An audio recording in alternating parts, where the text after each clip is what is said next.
tidak mau minum alkohol. Ya tadi dipaksa minum alkohol. Kalau tidak mau berarti muslim ini. Punya tenda Pak. Jenengan punya dum itu Pak. Biasa daki, ya kan? Atau camping atau anak-anak SD SMP punya tenda di rumah Uighur. Kok ketangkep pemerintah Cina? Anda masuk camp.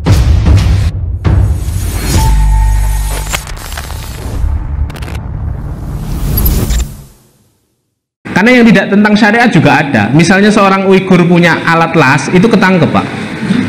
Las, ya kan? Karena bagi pemerintah Cina buat senjata ini orang. Punya tenda Pak. Jangan punya dum itu Pak. Biasa daki, ya kan? Atau camping atau anak-anak SD SMP punya tenda di rumah Uighur. Kok ketangkep pemerintah Cina? Anda masuk camp. Karena bagi orang Cina, pemerintah Cina ini mau hijrah nih mesti, mau kabur nih bawa tenda. Dan banyak lagi hal-hal sepele. Anda punya WhatsApp, aplikasi WhatsApp agar bisa hubungi luar negeri, Anda ketangkep karena seluruh HP di sana sudah disadap. Dan nanti mengerikan sekali Pak. Ya ini jawaban-jawaban yang saya coba pilihin. Jadi ada 53 jawaban, tapi ini jawaban-jawaban yang tentang syariat. Lanjut saya. Makan sarapan sebelum matahari muncul. Ntar satu-satu. Sabar tuh antum. Udah kok nggak sabar. Dan nikah belum?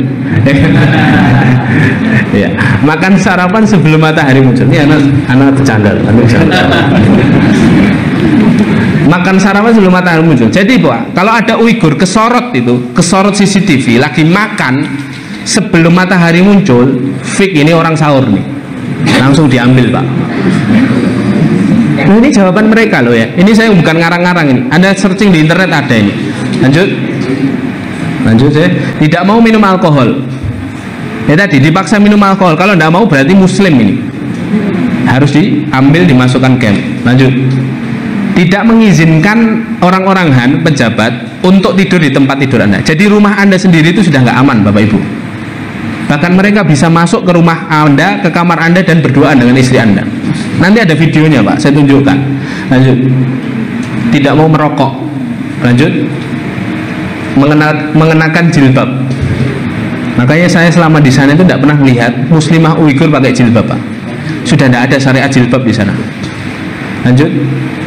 Pergi ke masjid. Nah, ini sama kayak yang di Hui, sudah dimulai dilancarkan di Hui ini Pak. Lanjut. Puasa Ramadan. Ini Bapak Ibu, orang-orang Uighur bertahun-tahun lamanya tidak pernah merasakan puasa Ramadan. Ini bersyukur betul kita di masjid kayak gini, puasa Ramadan, ada kultum Ramadan, ada buka bersama, itu nikmat Pak. Itu nikmat yang wajib kita syukuri. Lanjut. Sholat. Orang Uighur ketahuan sholat, nanti saya ceritakan kisahnya. Sholat, langsung mereka diambil. Lanjut. Terus melakukan pemakaman tradisional. Misalnya ibu Anda meninggal, terus Anda mandikan, Anda kafani, ketahuan CCTV, Anda yang akan jadi jenazah selanjutnya. Iya, ini pemakaman tradisional itu maksudnya pemakaman secara Islam. Selanjutnya mengundang banyak keluarga ke rumah Anda. Maksudnya Pak, ya pengajian, ya kan? Jadi kalau ada orang Uighur lebih dari 3 kumpul-kumpul itu tidak boleh Pak. Tidak hanya pelarangan, ditangkap langsung. Jadi jenengan ini kumpul segini banyaknya, diangkut semua pulang-pulang Pak. Nauzubillah min dzalik. Selanjutnya memberitahu orang lain agar tidak berbuat dosa. Misalnya yang maksiat teman Anda ini ngingetan, jangan minum khamr lah, Anda kena Pak. Karena Anda amar ma'ruf. Lanjut. Mendengarkan ceramah agama, dan tidak ada lagi ceramah-ceramah agama. Selanjutnya memiliki konten Islam di memory gadget. Ini saya ketemu sendiri orang yang bilang ini. Bahkan saya lihat satu wawancara pada orang Uighur, temennya masuk camp, jadi dia merasakan camp, dia melihat temennya masuk camp gara-gara apa Pak? Gara-gara dia punya kawan ngirim SMS ke dia, ngirim chat ke dia, chatnya itu isinya amin. Jadi misalnya nih Pak, baterainya low Mas, sudah suruh bubar apa gimana?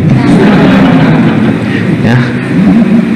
Misalnya Pak, saya doakan seseorang jamaah di sini Pak, semoga sehat selalu. Terus Bapak ini jawab amin.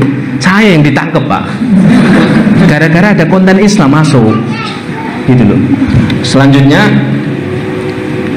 ini kalau ini umum. Memang ini syiarkan memiliki jenggot. Tidak ada saya melihat di sana ada orang memiliki jenggot. Yang paling ngeri yang paling bawah itu Pak. Memiliki kaitan dengan siapapun yang melakukan hal di atas. Misalnya Anda udah nggak berjenggot, ibu-ibu nggak berjilbab, nggak sholat, nggak puasa. Lah kok jenengan kenal orang yang puasa, orang puasanya itu konfirm, saya kenal itu ibu itu, Anda juga diambil. Jadi habis di sana, betul-betul habis. Nah inilah hadirin muliakan Allah, ini hadirin, ini yang paling kecil. Dan ini fakta, ya kan? Ini saya ambil dari para jurnalis yang menguak fakta ini. Jadi orang-orang yang dimasukkan ke camp, wanita-wanita itu diminumi pil agar luruh itu, alat reproduksinya steril. Terus mereka dipulangkan dulu ke rumah. Ketika suami-suami mereka masih di camp, sampai rumah orang-orang Han komunis bebas keluar masuk ke rumah mereka, bahkan diwajibkan. Dulu 7 hari, jadi sebulan, jadi 6 bulan, jadi 1 tahun. Jadi mereka serumah dengan wanita Uighur ini dan boleh melakukan apa saja. Ini videonya Pak. Sebentar dulu satu. Ini videonya. Kursinya bisa langsung ya. Hah? Bismillah. Bismillah. Bentar. Muslimah. M. Ada ya? Bismillah.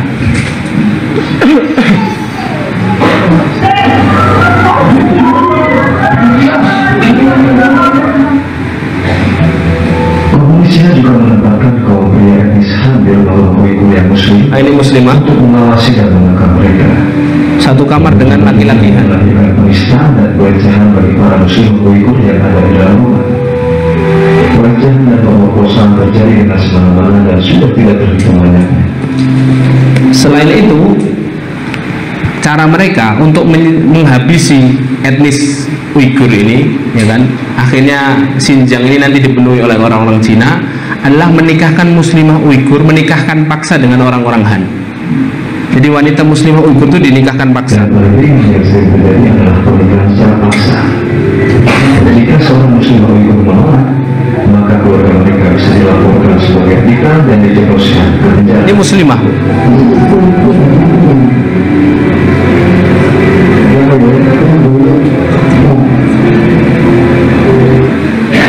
Baik, ini secara singkat saja.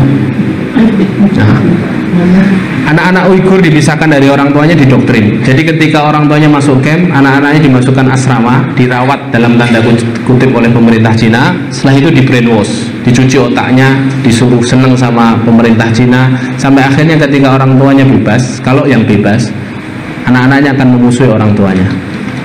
Selanjutnya, kerja paksa perbudakan ini masyhur. Jadi orang-orang camp itu nanti akan dipekerjakan di pabrik-pabrik tanpa digaji. Padahal mereka ini dulunya para bisnismen, para ilmuwan, para ilmuwan, para intelektual, tapi disamaratakan jadi budak semua Pak, tanpa gaji di pabrik-pabriknya Cina di Xinjiang. Lanjut, organ tubuh dipanen secara paksa. Jadi para korban penindasan yang mati maupun yang hidup diambil Pak. Lanjut, ini beritanya di NBC News.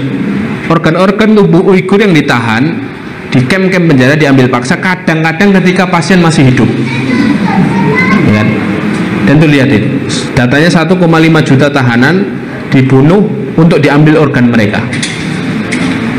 Itu yang terjadi Bapak Ibu ini muliakan Allah, hanya untuk memenuhi pasar transplantasi yang ada di Cina yang sangat berkembang pesat hari ini.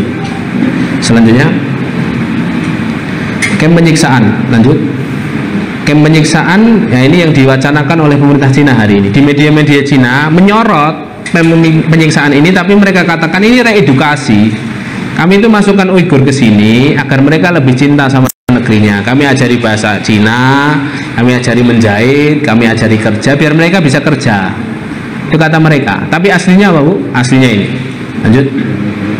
Ya, ini aslinya. Lanjut. CCTV di mana-mana. Lalu penyiksaan, lanjut.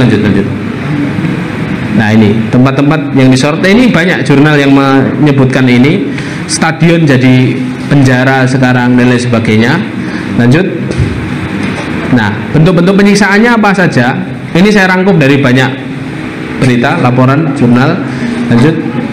Terus dipukul, ditendang, dipaksa menghafalkan lagu, dipaksa bersumpah, di setiap kaki ada rantai seberat 5 pon, disetrum, dicabut kuku, dilarang sholat, dilarang mengenakan hijab. Ini Ustadz Muhyiddin Junaidi yang dari sana kemarin. Sebelum saya datang ada 15 utusan dari Indonesia, 5 dari MUI, 5 dari Muhammadiyah, 5 dari NU, diundang ke Dubes Cina untuk datang ke camp ini. Tapi memang cara pandang mereka berbeda, sehingga sampai sini pun hasilnya berbeda. Yang mereka ceritakan berbeda. Yang Ustadz Muhyiddin Junaidi melihat ini ada pelanggaran HAM di dalam camp, karena kami melihat muslimah-muslimah Uyghur nggak pakai jilbab, tidak boleh sholat selama 7 bulan katanya, ya kan? Itu saja udah pelanggaran HAM. Walaupun pas di sana dicitrakan mereka lagi jahit, mereka lagi belajar bahasa Cina. Ya tergantung cara pandang kita melihat. Memang kalau ke Xinjiang itu Pak, melihatnya dengan cara pandang yang biasa, ya akan melihat mereka biasa-biasa saja. Tapi kan cara pandang seseorang itu kan berbeda. Ketika dia melihatnya dengan mata keimanannya, dia akan melihat betul itu bagaimana mereka ditindas. Dipaksa minum khamar, daging babi, ditembak dan dibunuh di dalam camp.